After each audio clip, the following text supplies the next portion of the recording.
നമസ്കാരം. Root vision ന്യൂസിലേക്ക് എല്ലാ മാന്യ പ്രേക്ഷകർക്കും സ്വാഗതം. വീണ്ടും കക്കൂസ് മാലിന്യം പിടികൂടി. ചടയമംഗലം ഇളമ്പഴന്നൂർ കുന്നംകുഴിയിൽ ഇന്നലെ രാത്രിയിൽ കക്കൂസ് മാലിന്യം തള്ളുവാൻ വന്ന വാഹനം നാട്ടുകാർ തടഞ്ഞു വെച്ച് ചടയമംഗലം പോലീസിൽ ഏൽപ്പിച്ചു.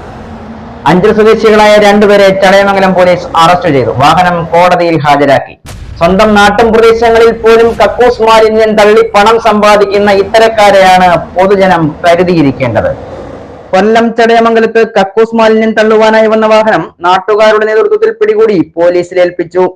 ചടയമംഗലം ഇളമ്പഴന്നൂർ കുന്നംകുഴി എന്ന സ്ഥലത്താണ് മാലിന്യം തള്ളുവാൻ ശ്രമിച്ചത്. കഴിഞ്ഞ ദിവസം രാത്രി 10:30 കൂടിയാണ് സംഭവം നടന്നത്. തുടർന്ന് നാട്ടുകാർ വാഹനം തടഞ്ഞു വെക്കുകയും ചടയമംഗലം പോലീസിൽ ഏൽപ്പിക്കുകയും ചെയ്തു.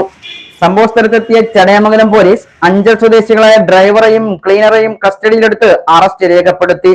പ്രദേശത്ത് സാംക്രമിക രോഗങ്ങളും പകർച്ചവ്യാധികളും പരത്തണമെന്നും അന്തരീക്ഷ മലിനീകരണം ഉണ്ടാക്കണമെന്നും ജനവാസ മേഖലയിൽ മാലിന്യം നിക്ഷേപിച്ച് പൊതുജനാരോഗ്യത്തിന് ഭംഗം വരുത്തണമെന്നുള്ള ഉദ്ദേശത്തോടും കൂടി ബോധപൂർവം ശ്രമിച്ചു എന്ന കുറ്റത്തിലാണ് പോലീസ് കേസെടുത്തിരിക്കുന്നത്. KL 09Y 5873 നമ്പർ വാഹനത്തിൽ പിറകുവശം ബോഡിയിൽ സൂക്ഷിച്ചിരിക്കുന്ന സിൻഡെക്സ് ടാങ്കിലാണ് കക്കൂസ് മാലിന്യം ശേഖരിച്ച് ജനവാസ മേഖലയിൽ നിക്ഷേപിച്ചത്.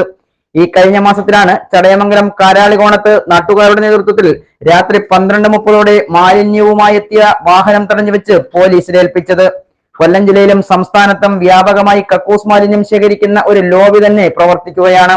വലിയ സാമ്പത്തിക ലാഭമാണ് ഇതിലൂടെ ഇവർ നേടിയെടുക്കുന്നത്. ചടയമംഗലം പോലീസ് സ്റ്റേഷൻ പരിധിയിൽ കഴിഞ്ഞ 6 മാസത്തിനിടയിൽ 7ഓളം വാഹനങ്ങളാണ് കോടതിയിൽ ഹാജരാക്കിയത്. സ്റ്റേഷൻ ജാമ്യം ലഭിക്കും എന്നുള്ളതിനാൽ ഇത്തരക്കാർ വീണ്ടും വീണ്ടും ഇത്തരം കുറ്റകൃത്യങ്ങൾ നടത്തുന്നത് പതിവായിരിക്കുകയാണ്. News desk Root Vision news.